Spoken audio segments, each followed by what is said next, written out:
I'm Micah Halpern, sitting in for the vacationing Tisha Bader, here with the JBS News Update for Thursday, August 27th, 2015. Today, several firebombs were thrown at Israeli border police in East Jerusalem, in the neighborhood of Ator. Jerusalem has seen a rise in terror and security incidents in June and July of 2015 relative to previous years. In June and July of this year, 580 security incidents were reported and dealt with. Of the 580 incidents, 477 were rock throwings and 27 were Molotov cocktails. Almost all of the incidents took place in the city of David and in the Mount of Olives area.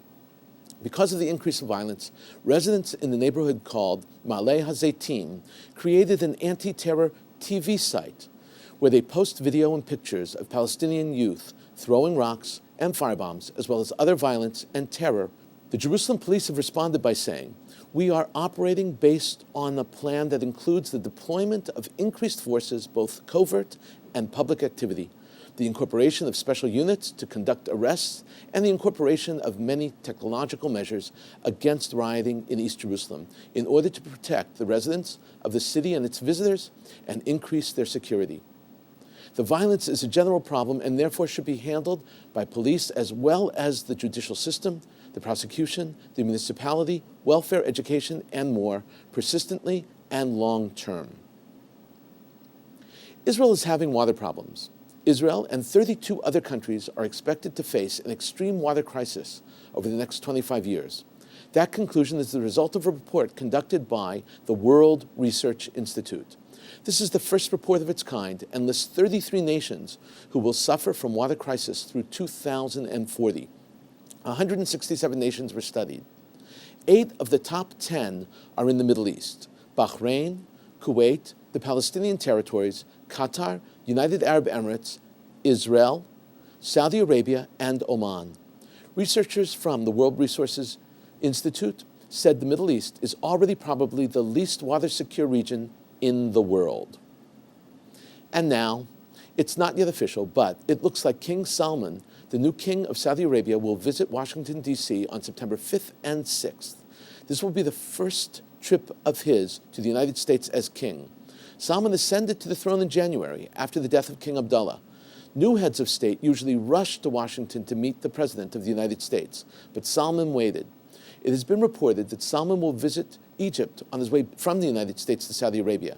This, too, is important because the relationship between Egypt and Saudi Arabia has become strained of late, especially over the tension between the Muslim Brotherhood in Egypt and Hamas in Gaza, where Saudi Arabia sides with the Muslim Brotherhood over the government of Egypt.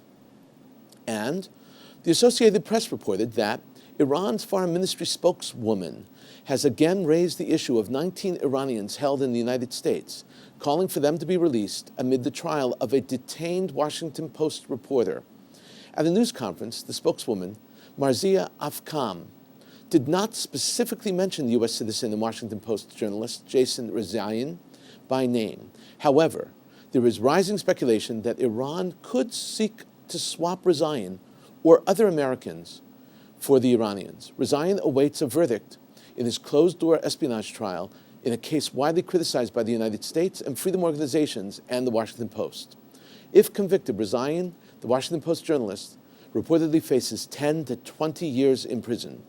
2 other Americans are also being held in Iran, and another, who went missing in 2007 while working for the CIA in an unapproved intelligence mission, has not been heard from. Finally, Jewish representatives in the Congress are calling for a civilized debate about the Iranian deal.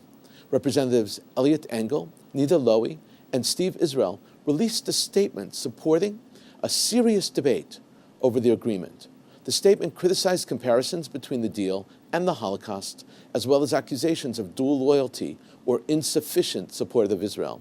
The representatives feel that the discussion has clearly spiraled down and that people are using terms and analogies that are not appropriate.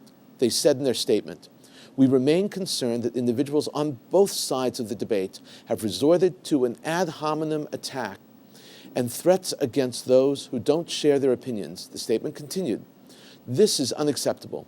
It is especially egregious to attribute malicious intent to decision makers who are thoughtfully debating the details and effects of the agreement. And now a rundown of tonight's broadcast on JBS for Thursday, August 27th. At 7:30 tonight, a presentation of the 2015 AJC Moral Courage Awards. At 8 o'clock, a panel of Jewish leaders discuss how to effectively stand up to the BDS movement on American campuses from the AJC Global Forum in Washington, D.C. Then at 9, CEO of the Jewish National Fund, Russell Robinson, sits down with Mark S. Golub on L'chaim. And at 10, Tony Award-winning Ron Rifkin performs at the Folksbiene Kulturfest, New York City, with special guests Joel Gray, Deborah Monk. I'm Micah Halpern, and this is today's news update from JBS.